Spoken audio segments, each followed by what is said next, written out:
미세먼지가 좀 아주 많았던 것 같습니다. 덕산 교회에서 마당으로 나오면 그 주변에서 제일 높은 산이 그 가야산이라고 있습니다. 가야산이라고 있는데 그 산 꼭대기에 보면 방송 송신탑인지 수신탑인지 하여튼간 뭐 KBS 그 다음에 뭐 TJB 뭐 이렇게 이름 붙어있는 송신탑이 몇 개 있어요. 그래서 이 교회 마당에서 보면 아주 날씨가 좋고 청명한 날은 그게 눈앞에 있는 것처럼 가까이 보입니다.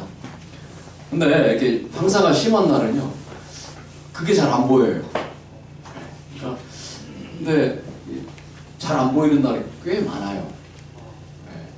근데 여러분 그게 이제 미세먼지라 그러잖아요. 미세먼지. 황사도 있지만 오늘은 이제 미세먼지 이야기를 많이 하는데 미세먼지가 아주 작으니까 미세먼지라고 하겠죠. 우리 눈에는 사실 그 하나만 딱 보이지도 않을 정도로 그렇게 작은 것입니다. 근데 그게 많이 이렇게 쌓이니까 그 시야가 가려질 정도로 그렇게 안 보이게 우리의 시야를 이렇게 막는다고 하는 것입니다. 참 우리가 살아가면서 신경 써야 될 일도 많고 또 우리가 해야 될 일도 참 많습니다. 우리 앞에 참 많은 것들이 이렇게 있으면 그것이 비록 작은 것일지라도 그것이 자꾸 쌓이면 우리의 어떤 믿음과 신앙생활에 참 어려움을 가져다 주기도 합니다. 그래서 우리가 늘 하나님 안에서 좀 맑고 선명한 그런 신앙을 하기 위해서 우리가 정말 할 수 있으면 중요하지 않은 것들, 우리 앞에 있는 것들을 하나씩 하나씩 걷어내는 그러한 삶이 우리에게 오늘날 필요한 것 같습니다. 우리 세종 행복교회 모든 성도님들의 삶이 우리 하나님 안에서 정말 신앙의 눈이 늘 밝아지시고 또 영적인 시야가 늘 환하게 트여있는 그런 신앙을 다 하시게 되기를 간절히 바랍니다. 자, 오늘은 심판하여 승리할 때까지 이런 제목으로 오늘 교재는 7장입니다. 여러분 갖고 계신 교재 7장의 내용을 좀 중심으로 좀 살펴보도록 하겠습니다. 자, 오늘의 내용은 예수님께서는 어떤 마음으로 그분께서 전도를 하셨을까?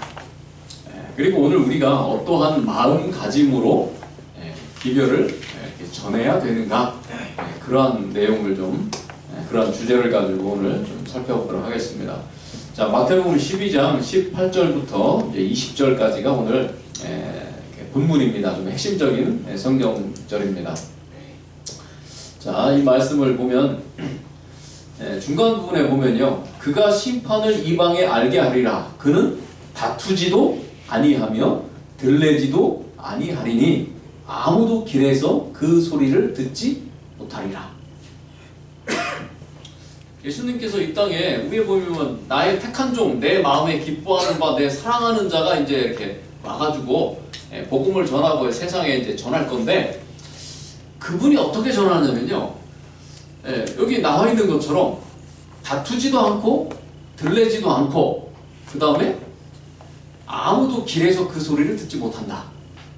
여러분 전하려면 좀 소리가 크게 들려야 되잖아요. 뭔가 소리가 들려야지 뭘 이렇게 하나님의 말씀을 듣고 복음을 받아들이잖아요. 근데 예수님의 전도 방식, 그분은 어떻게 하느냐면 이게 들리지도 않는데요. 안 들리게 하는 전도. 참 좀 이상한 전도죠. 자, 이분은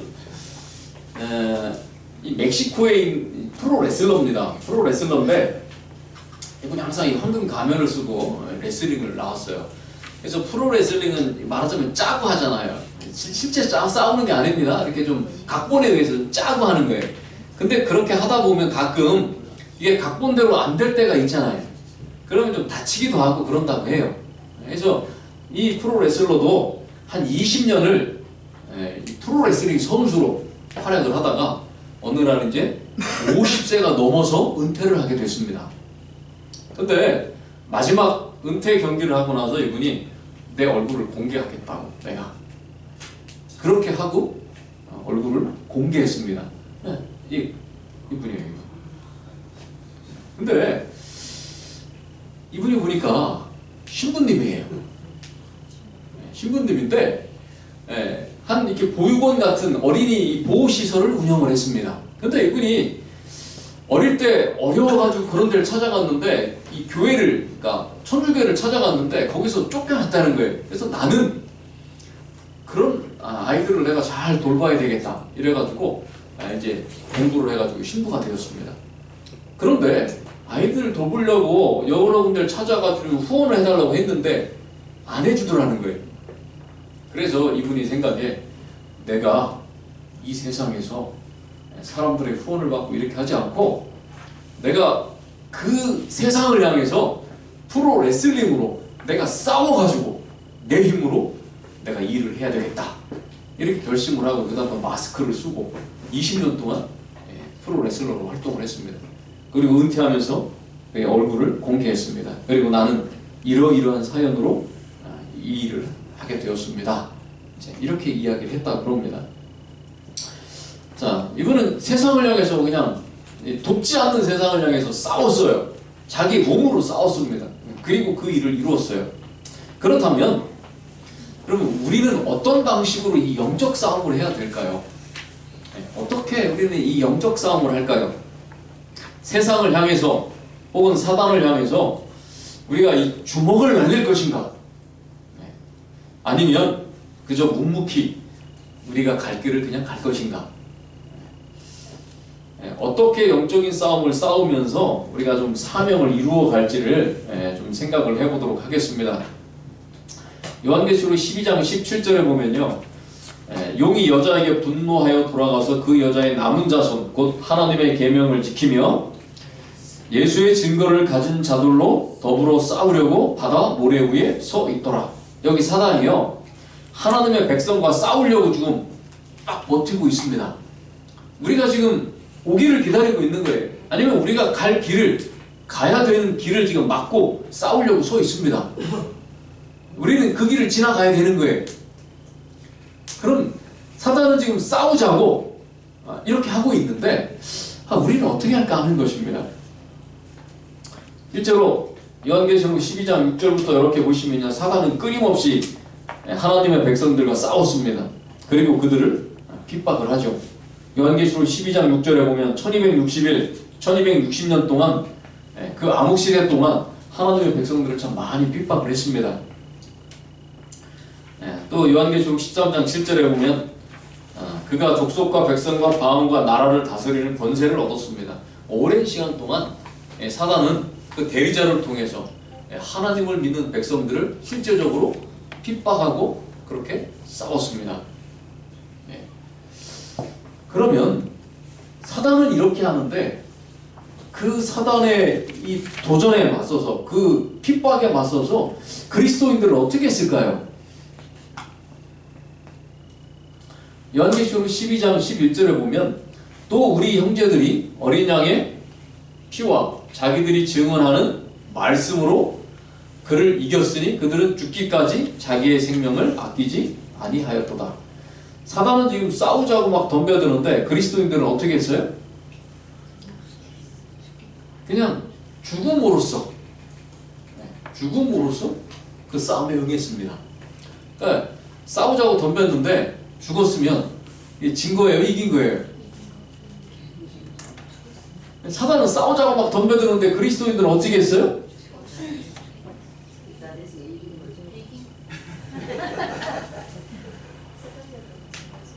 죽은 게 이긴 거예요? 옛날 애들 싸우면 막 싸우다가 딱 해서 코피 나면 애가 울면 끝난 거잖아요. 뭐 살아있어야지 싸우든지 말든지 하죠. 근데 그리스도인들은 사단은 막 싸우자고 하고 핍박하고 여러 가지 방법을 쓰는데 그리스도인들이 고작 한 일은 뭐냐면 그냥 얻어맞고 죽는 거예요. 얻어맞다가 죽었어요. 그런데 그래도 뭐는 했어요? 찍 소리는 했어요. 뭐라 그랬어요? 그래도 예수님 믿어야 돼. 어린 양의 피와 자기들이 증언하는 말씀은 하고 죽었어요. 그러니까 그리스도인의 어떤 싸움은 이런 거라는 겁니다.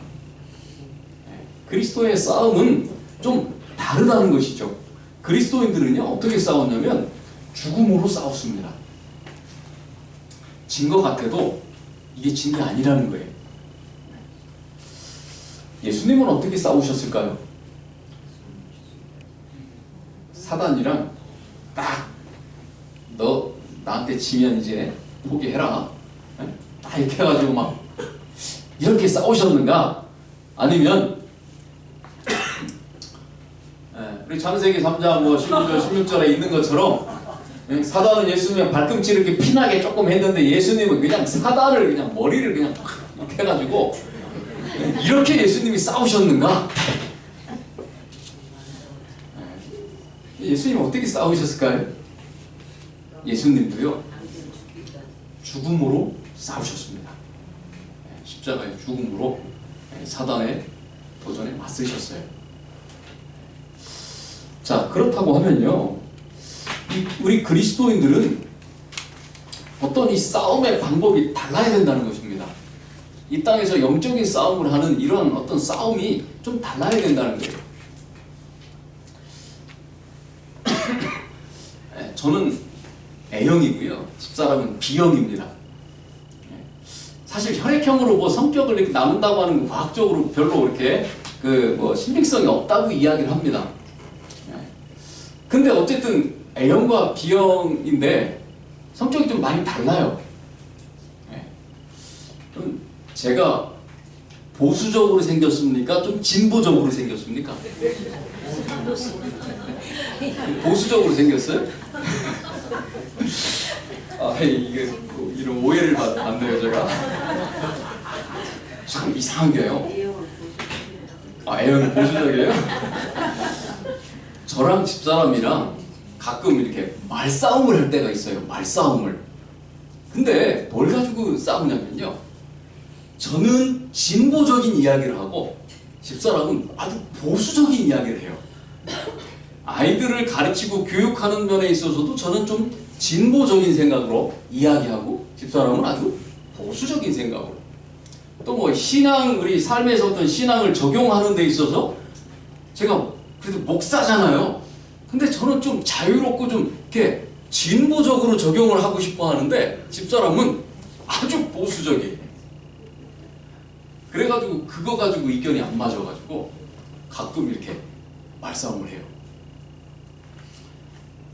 뭐 목사가 말싸움이라고 그러나 그러시는 눈빛으로 쳐다보시면 여러분 부부끼리 다 하시잖아요. 뭐 안 하시는 것처럼 다 하시잖아요. 그렇죠? 다 안 하시는 것처럼 저를 쳐다보시는데 자, 제가 그래서 결혼할 때부터 결심한 게 그거예요. 어떤 일이 있어도 싸워도 그날은 안 넘긴다. 해결을 하고 잔다. 그런 결심을 했거든요. 그걸 제가 결혼하고 거의 한 15년 동안은 잘 지켰어요. 근데 15년이 넘고 나니까 슬슬 이제 약이 오르는 거예요. 왜 내가 먼저 가서 풀어야 되지? 난 아무리 생각해도 난 잘못한 것 같지 않은데 왜 맨날 자기 전에 내가 먼저 가서 이거 생각해보니까 내가 너무 그때 미안해. 나만 이래야 되지? 남자는요, 이렇게 조금씩 나이가 들어가면서 이렇게 좀 치졸해진다더니 그 말이 맞는 것 같아요. 젊을 때는 좀 대범하고 뭐 그냥 까짓 거 아무것도 아니야 이러더니 뭐 제가 나이는 많지 않지만 그래도 조금 나이라고 조금 먹으니까 이 남자들이 점점 그렇게 되는 것 같아요. 그래서 우리 아내 되시는 분들은 조금 이해를 해주시기 바랍니다. 남자가 원래 그런가 봅니다. 어쨌든요. 근데 결국은 부부가 서로 싸워가지고 이기면 뭐 누가 상을 주나요? 뭐 상을 받는 것도 아닌데 왜 자꾸 이렇게 싸우게 되는지 모르겠어요. 그죠? 보면 사소한 걸로 안 질라고, 그죠? 사소한 가지고 안 지려고 끝까지 말해요. 끝까지 그냥 딱 끝나면 되는 거를 자꾸 얘기하다 보니까 그게 자꾸 말이 많아지고, 그렇죠? 그러다 보면 싸우게 되더라고요. 부부싸움 칼로 물 베기 되더니, 칼로 물을 베보셨죠? 칼로 물을 딱 베면 어떻게 됩니까? 바로 합쳐지는데 부부싸움은 바로 합쳐지던가요? 그 말이 제가 볼 때 틀린 것 같아요. 부부싸움이 싸우면 금방 안 합쳐지더라고요. 시간이 좀 걸려요.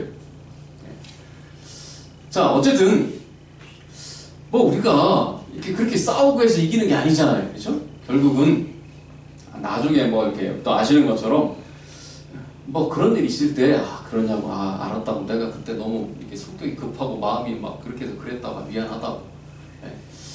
사실 그렇게 하는 사람이 이기는 거예요. 그렇죠? 사실 그게 이기는 것이죠. 네. 그럼 오늘 우리가 신앙생활 하면서 영적인 싸움을 합니다. 근데 영적인 싸움을 어떻게 하는 것이 정말 이기는 싸움이 되느냐? 이게 빨간 글씨 보면요, 보다 깊은 차원의 혁명, 즉 자신의 원수를 사랑하고 자신의 생명을 얻기 위해 그것을 잃는 차원의 혁명을 주창했다. 그러니까 예수님께서는 우리가 이 땅에서 영적인 싸움을 하는데 그 싸움의 방법이 다르다는 것입니다. 사람들은 그냥 대항해서 막 싸워야지 그게 진짜 싸움이라고 생각하는데, 예수님께서는 그 싸움의 방법은 아주 혁명적인 하나의 방법을 말씀하셨다는 거예요. 그것은 지금까지 사람들이 생각했던 것과는 전혀 다른 차원의 그러한 방법인데, 그 방법이 뭐예요? 원수를 사랑하고 내 생명을 내어주는 거. 이런 방식으로 싸우라는 거예요. 이건 뭐 아주 혁명적인 방법이라는 것입니다. 이런 방식으로 예수님께서는 이 땅에서 싸워라, 이렇게 말씀을 하셨어요. 그래서 우리가 이제 남은 교회잖아요. 그래서 남은 교회는요, 싸우는 방법이 좀 달라야 됩니다. 똑같으면 안 돼요. 좀 다른 방법으로 싸워야 된다는 것입니다. 자, 마태복음 12장 18절부터 21절, 아까 처음에 보셨던 그 말씀입니다. 이 예수님께서 이렇게 싸우셨다 그랬어요. 이런 방식으로 예수님은 싸우셨다. 그런데 이런 방식 말고 또 다른 방식으로 사람들은 싸워야 된다고 생각하는데, 그 방식이 뭐냐면요, 우리 세 천사의 기별을 보겠습니다. 세 천사의 기별을 보면 첫째, 둘째, 셋째, 이렇게 세 천사의 기별이 나오죠. 첫째 천사의 기별을 요약하면 뭐냐면 심판의 시간이 이르렀다, 창조주를 경배하라는 거예요. 그 다음에 둘째 천사의 기별은 바벨론이 무너졌다. 그 다음에 셋째 천사의 기별은 짐승의 표나 이런 것을 받지 말아라. 이렇게 이야기하는 게 세 천사의 기별이에요. 그러니까 우리가 세 천사의 기별을 딱 볼 때 어떤 느낌이 들어요? 똑바로 안 하면 심판받아 다 죽는다. 이렇게 아주 엄숙하게 경고하고 이런 어떤 기별로 우리가 생각을 한다고 하는 것입니다. 마치 이 땅에 막 심판을 선포하고 경고하고 이런 기별로 생각을 해요. 그러나 이 기별 가운데는요, 하나님께서는 그것을 넘어서서 어떤 영적인 싸움의 어떤 다른 면을 우리가 보기를 원하신다고 하는 것입니다.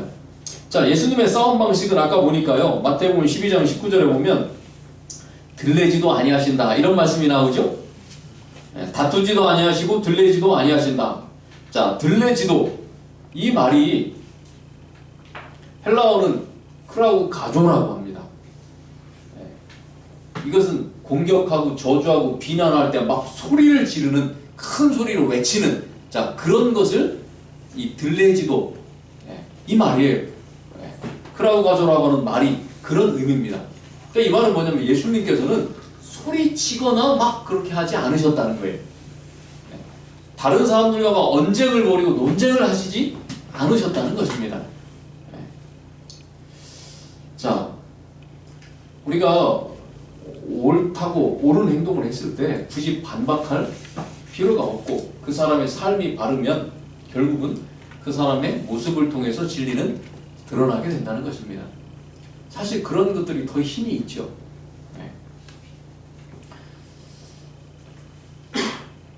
자, 또 뭐 저 책에 보면은 이런 구절이 있어요. 저도 이게 무슨 말인가 좀 생각을 했어요. 우리는 너무도 자주 복음을 부드러운 중산층의 삶과 같은 그런 것으로 만들어서 많은 사람들이 그리스도를 만나지 못하도록 한다. 자, 이게 오늘날 이제 교회가, 이 교회에 들어올 수 있는 사람들의 어떤 수준이 그래도 어느 정도 이 중산층이나 뭐 이런 정도 돼야지만 이 교회에 와서 앉아 있을 그런 분위기로 교회가 간다는 거예요. 그러니까 교회는 사실 소외되거나 뭐 이런 모든 분들이 올 수 있는 장소잖아요. 그런데 오늘날 이 교회가 어떤 이 세상과 우리는 가까이 하거나 접하면 안 되고 그들은 어떤 그런 악은 싸워서 물리쳐야 되는 것이다, 이렇게 생각을 하다 보니까 그런 것들을 수용하거나 이렇게 좀 이렇게 우리가 받아들이거나 하는데 상당히 어렵다는 거예요. 그래서 오늘날 교회가 좀 이렇게 도와줘야 되고 또 사회에서 우리가 좀 이렇게 좀 베풀어야 되고 이런 분들이 찾아오기에는 교회가 점점 어려운 곳이 되고 있다는 것입니다. 사실 이런 부분이 실제로 있긴 해요. 작년인가 어떤 분이 교회를 찾아오셨어요. 그럼 그냥 오셨어요. 어떻게 오셨냐 이렇게 하고 물어봤더니 그럼 덕산 면이에요. 면 소재지인데 면 소재지 안에요. 다방이 27개가 있다고 그래요. 면 소재지 안에 다방이 27개가 있어요. 촌에서 농사 짓는 분들이 맨날 커피만 마시나 어떻게 다방이 27개예요. 근데 그분이 중국 분인데 다방을 운영하는 다방 주인이에요. 그분이. 근데 교회를 오셨어요. 그러니까 교회에서는 뜻밖인 거예요. 저희가 가자고도 안 하고 전도도 안 했는데 이분이 오신 거예요. 그래가지고 좀 교회를 다니고 싶어서 왔다고. 그래서 그러시냐고. 네. 근데 이제 우리 교인들이 이제 이게 조금 어떻게 될지 모르겠네요. 방문을 가야 되는데 다방으로 방문을 가기가 안 하던 거라. 이게 좀 어색하고 이런 거예요. 그리고요, 저도 좀 걱정이 됐어요. 왜냐면 그 지역에 다방이 그렇게 많을 필요가 없는데 도대체 이 다방이 뭐 하는 다방인가 가지고 제가 테니스 동호회에 가입돼 있어요. 그 지역 사람들은 운동을 하는데 저녁에 가가지고 그 중에서 조금 술 좀 잘 마실 것 같은 사람한테 물어봤어요. 덕산에 다방이 무지 많은데 이 다방들 차만 파냐고. 그랬더니 아니래요. 그 덕산에 있는 다방이 많이 있는데요. 한국 사람이 하는 다방은 불과 2~3개밖에 없고 다 중국 사람이 다방을 한대요. 그리고 근무하는 여자들이 다 중국 여자들이래요. 뭐 이게 뭐죠? 조선족도 아니고 그냥 중국 여자들이래요. 그러면서 뭐 여러분 그냥 차만 마시는 게 아니고 이제 안 좋은 일을 다 하는 거예요. 뭐 흔히 말하는 뭐 2차도 가고 뭐 이런 걸 다 한다는 거예요. 저한테 여기 있는 중국 사람이 하는 다방은 다 그거 한다고 보면 된다는 거예요. 가만히 생각해보니까 그분이 중국 분이고 다방을 하는데 다방 주인인데 이제 교회를 나온다는데 그분이 교회를 다니면 사람들이 이제 뭐라고 하는 거예요? 저 교회에 지금? 그런 게 생긴 거예요. 야, 이게 현실적인 문제가 생기더라고요. 현실적인. 물론 지금 뭐 그분은 교회를 나오지 않아요. 왜냐면 그 언니가 교회를 나가지 못하게 했대요.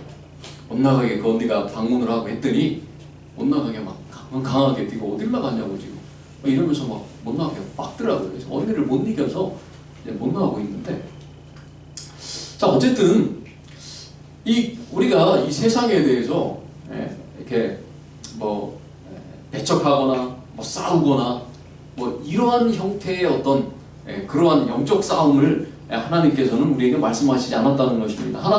예수님의 싸움 방식은 저런 방식을 사용하신다는 것입니다. 또 하나 보면 상한 갈대를 꺾지 않는다. 꺼져가는 심지를 끄지 않는다. 이 상한이라는 말은요, 헬라어 여기 또 나올 겁니다. 헬라어 슈트리보라고 하는 말인데 뭐 완전히 깨진다는 뜻이에요. 완전히 깨져버린다. 자, 그러니까 예수님께서는요 완전히 깨져서 더 이상 희망이 없는 것도 그냥 아주 꺾어버리지 않으신다는 거예요.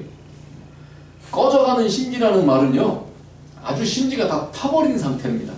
심지가 다 타버렸어요. 심지가 탔는데 불이 붙겠습니까? 그래도 붙이기 위해서 예수님께서는 그렇게 하신다는 거예요.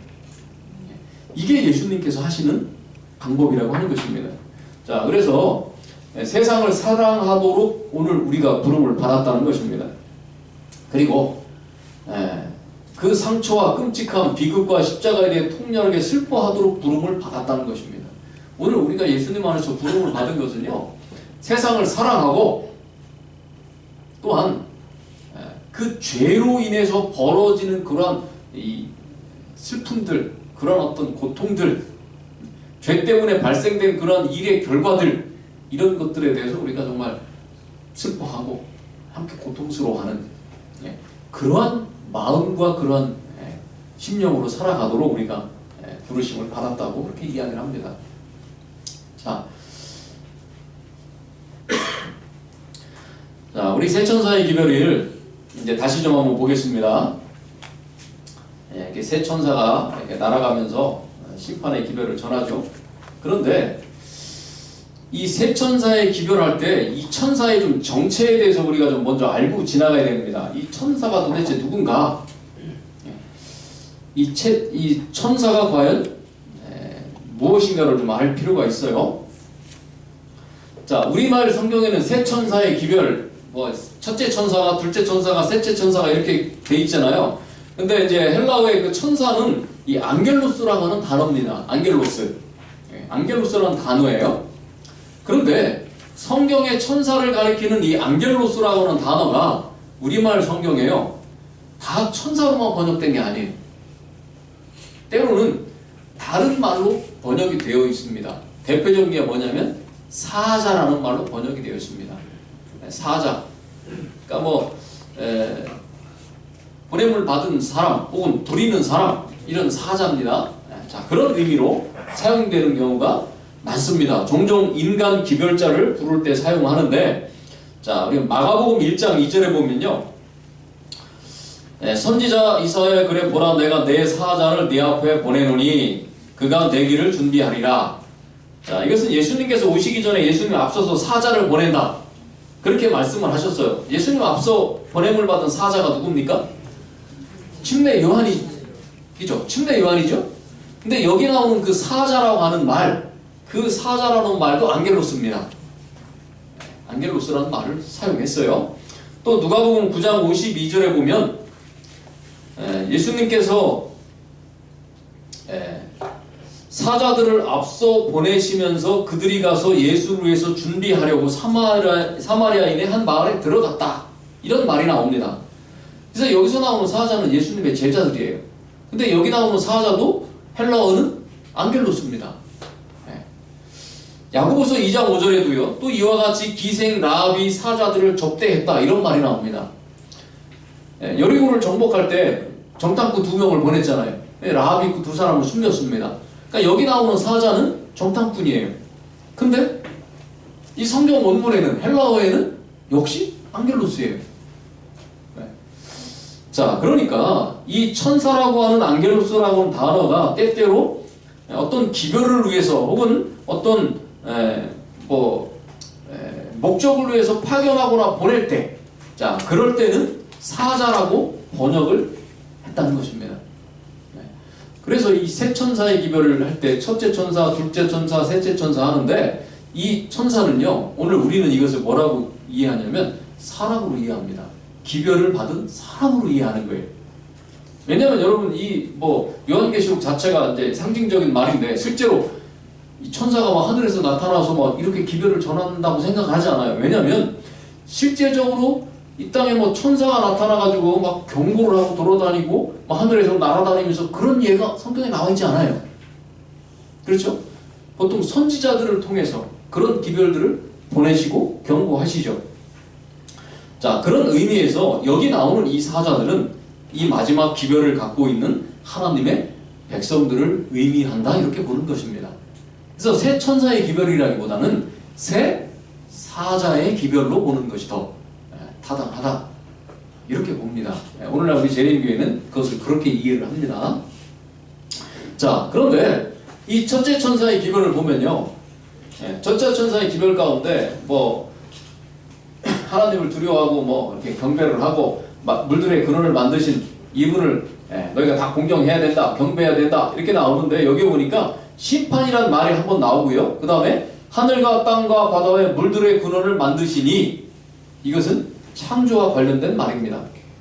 하늘과 땅과 바다와 그 가운데 모든 것을 만들고 제7일에 쉬었습니다. 안식일 계명에 나오는 표현이죠. 여기도 하늘과 땅과 바다와 물들의 근원을 만드신 창조주를 나타낼 때 혹은 창조를 나타낼 때 이 표현을 사용합니다.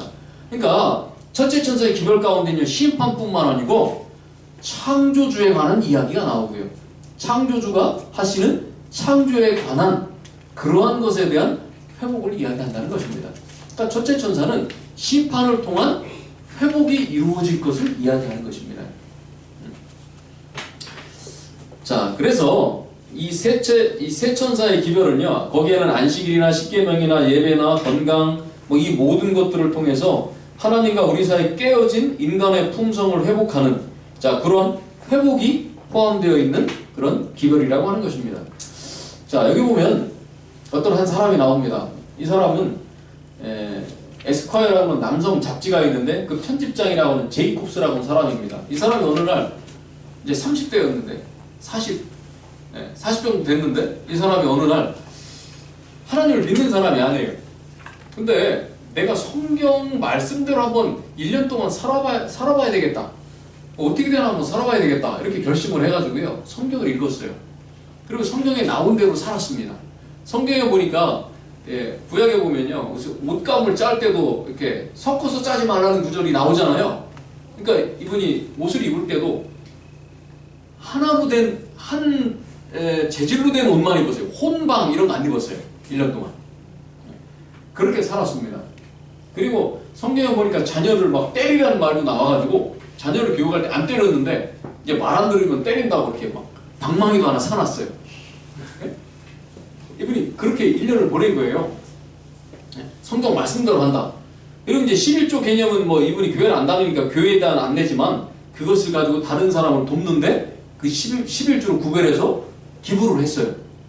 자, 그렇게 살고 그 다음에 뭐 빚을 탕감해줘라 이런 말씀도 있으니까 자기는 누구한테 빌려준 적은 없으니까요. 국회나 이런 데 편지를 막 써가지고 우리나라의 빚진 나라의 빚을 탕감해줘라 막 이런 탄원서 막 이렇게 제안 막 쓰고 이분이 이렇게 1년을 살았어요. 그리고 예수님 비슷하게 흉내를 나고 저렇게 지팡이도 들고 예수님처럼 옷도 입고 양도 한 마리 끌고 다니죠? 끌고 다니고 그렇게 막 덕저덕하게 기르고 그렇게 1년을 다녔습니다. 그런 다음에 1년이 지난 다음에요. 나중에 이분이 어떻게 됐냐면 그렇게 하고 나니까 그렇게 살고 나니까 이 사람의 삶에 변화가 생겨왔어요. 도시에 살고 있는 남성 잡지 에스콰이어 세계적으로 유명한 남성 잡지거든요. 거기에 편집장이면 꽤 성공한 인물이고 그 다음에 이 큰 도시 뉴욕에서 꽤 세련된 진짜 도시남이에요. 도시남. 근데 이 사람이 이렇게 1년을 살아본 다음에 변화가 되었습니다. 아주 이성적인 판단만 생각했던 아주 냉철한 이성주의자가 감성을 갖고 있는 사람이 되었고요. 그 다음에 자연이나 삶에 대해서 감사할 줄 아는 사람이 되었습니다. 그리고 정직한 사람이 되었고요. 개인주의보다는 함께 어울려 살아나가는 이런 어떤 공동체를 선호하는 그런 사람으로 바뀌었다는 거예요. 이 사람이 뭐 예수님을 이렇게 믿고 교회를 다니지는 않았어요. 그런데 예수님처럼 살아보려고 하니까 그렇게 변화가 됐어요. 1년 동안. 여러분, 첫째 천사의 기별은요, 오늘 우리가 이 세상이 본래의 인간으로 회복되는 어떤 이 죄악 세상에서 그 악한 그런 이 마음과 이걸 품고 살다가 예수님처럼 그렇게 변화돼서 회복하라고 하는 자 그러한 기별이 여기 들어있다는 것입니다. 그게 첫째 천사의 기별 가운데 있어요. 자신이 회복되고 세상을 회복시켜야 된다는 것입니다. 그래서 이 세 천사의 기별이 오늘 우리가 생각할 때 단순히 막 세상을 향해서 막 경고하고 막 심판을 선언하고 이러한 어떤 이 외적인 모습 그 속에는요 그 기별을 우리가 바르게 알고 전하는 방법은 우리가 세상의 사람들이 정말 예수님처럼 그렇게 회복되기를 바라고 나 자신도 그렇게 회복되는 자 그러한 부분들이 이 세 천사의 기별, 특별히 이 첫째 천사의 기별에 있어서 아주 더 중요한 부분이라는 것입니다. 우리가 그런 부분을 잊어버려서는 안 된다는 것입니다. 자, 이제 둘째 천사의 기별은요, 바벨론이 무너졌다. 이렇게 말합니다. 무너졌으니까 거기서 죽든지 말든지 알아서 해라. 이게 기별이 아니라는 거예요. 무너지면 거기서 사람들이 죽지 않고 살아나오도록 건져주는 것까지 우리가 해야 될 일이라는 것입니다. 이게 둘째 천사의 기별이라는 거예요. 왜 그런가 하면요. 마태복음 14장 31절에 보면요. 예수님께서 손을 잡아서 건져주시죠. 건져주시는 것입니다. 그리고 소돔과 고모라 멸망할 때 롯이 그 가족이 다 죽게 되었을 때 망설이고 안 나올 때 천사가요. 롯의 손을 잡고 롯의 아내의 손을 잡고 두 딸의 손을 잡고 그들을 막 억지로 데려다가 밖으로 끌어내렸습니다. 끌고 나왔어요. 예. 멸망하니까 죽든지 말든지 알아서 해. 이렇게 하시지 않았다는 거예요. 그곳에서 끌어내셨다는 것입니다. 자, 하나님께서는 또한 어떻게 해서든지 니느웨가 구원받기를 원하셨죠? 그런데 이 요나는 어떻게 했어요? 네. 그러니까 이제 우리가 잘못 세천사의 기별을 전하면 요나처럼 된다는 거예요. 그 사람들을 불쌍히 생각하고 우리가 구원해주기 위해서, 구원하기 위해서 정말 애를 쓰고 그렇게 해야 되는데 그냥 기별을 막 전하면서 니네 안 믿으면 다 죽을 거야 그냥. 이렇게 하면 안 된다는 것입니다. 지금 요나는요, 밑에 많은 사람들이 살고 있는데 너희가 하나님 말씀대로 회개하지 않으면 이 다 멸망할 거다, 죽을 거다 이렇게 전해놓고는 제일 높은 데 올라 앉아가지고 지금 하늘에서 불이 내려오나 안 내려오나 보고 있어요. 네? 근데 하나님께서는 어떻게 말씀하셔요? 나중에 이 니느웨는 정말 앞뒤를 봉간 못하는 사람도 많고 거기엔 뭣도 있다? 가축도 있다는 거예요. 가축도. 하나님은 뭐까지 보세요? 가축까지 보시는 거예요. 생명. 네, 가축의 생명까지 보시는 것입니다. 근데 요나는 어땠어요? 가축은 고사하고 뭐 사람 거기 있는 뭐 네? 사람 다 죽는 거 눈도 하나 깜짝하지 않는 거예요. 왜 안 죽이냐고 막 성을 내는 겁니다. 네? 자, 이 세천사의 기별 가운데는요, 우리가 심판을 선언하는 그러한 역할도 물론 하지만 사랑을 전하는 천사, 그리고 자비를 전하는 천사, 실제로 기별을 전하면서 그 사랑과 자비를 베푸는 그러한 기별자로서의 사자들이 되어야 된다는 것입니다. 이것이 하나님께서 세천사의 기별을 우리한테 맡기셨을 때 가지고 계신 하나님의 마음이라는 거예요. 네. 자, 우리가 그것을 기억해야 돼요. 그래서 우리가 누군가에게 말씀을 전하가는데 막 오히려 안 듣고 우리에게 막 이렇게 때로는 이렇게 비난할 때가 있어요. 그럴 때 우리의 마음속에 불쌍히 여기고 그 사람도 정말 구원을 얻는 그 대열에 합류하도록 끊임없이 우리가 기도하고 손을 내밀어야 된다고 하는 것입니다. 자, 그 다음에 이제 세 번째 천사의 기별은요, 뭐 표를 받지 마라, 우상을 경배하지 마라, 뭐 이렇게 이야기를 하죠. 오늘날 세상의 가장 큰 우상은 뭘까요? 돈이요. 그런 것 같아요. 그죠? 더군다나 요즘에 살기가 참, 돈이 있으면 살기가 편하고요, 돈이 없으면 살기가 힘들어요. 옛날 저도 시골에서 태어나서 시골에서 계속 자랐어요. 그래서 저도 이제 시골 사람이에요. 촌 사람인데 옛날 생각해 보면요, 그냥 겨울에 뭐 옛날 같은 경우는 그냥 쌀 있고 나무 싸놓고 그다음 김장 해놓고 하면 뭐 몇 달 사는데 아무 걱정이 없었어요. 근데 요즘 보세요. 쌀이 있고 보일러에 기름 들어있고 뭐 김장 해놓으면 걱정이 없나요? 요즘 가만히 있어도 돈 들어가는 게 많아요. 일단은 뭐 안 쓰던 휴대폰 다 갖고 계시죠? 뭐 보험료 내야 되죠? 국민연금, 뭐 보험료 뭐 이런 걸 안 내면, 국민연금 보험 이런 거 안 내면 정부가 심하면 뭐 또 해요? 뭐 차업도 한다 그래요? 네? 야, 이게 옛날처럼 그것만 있어서 못 살아요. 일단 돈이 있어야 돼요. 그냥 가만히 있어도 필요한 게 돈이에요. 뭐 기본적인 지출이 상당히 많은 것입니다. 그러니까 사람들이 결국은 거기에 매여서 살 수밖에 없는 거예요. 그래서 그게 우상이 되는 것입니다. 그러다 보니까 그것 때문에 생기는 많은 범죄라든지 뭐 이 세상에 벌어지는 전쟁이라든지 이런 많은 이런 악한 일들이요, 돈이라고 하는 우상 때문에 생겨나고, 그 다음에 많은 사람들이 하나님께서 바라시는 대로 가지 않고 돈을 쫓아서 가게 된다는 거예요. 이것은 하나님께서 원하시는 방향과는 정반대 방향입니다. 그렇게 가게 된다는 것입니다. 그런데 우리 세 천사의 기별을 가진, 특별히 셋째 천사는 무엇을 해야 되냐면요, 이웃과 사람을 사랑하고, 그리고 하나님의 길을 보여주고 우상의 길을 가는 것이 아니고 하나님의 길이 어떤 길인지를 가르쳐주고 보여주고 그 길로 오도록 그렇게 인도하는 역할을 해야 된다는 것입니다. 자, 그런 역할이 바로 셋째 천사가 가지고 있는 그런 기별이라고 하는 것입니다. 그래서 우리가 이 세 천사의 기별이라고 하는 것은요, 좀 요약을 하면은, 자, 이런 역할들입니다. 하나님의 세계를 회복하는 것이고요. 이 세상을 정말 좋은 세상으로 회복하도록 우리가 그렇게 노력하고 그러한 이야기를 하고 또 그렇게 사람들을 이끄는 그러한 일들을 해야 되는 것이고요.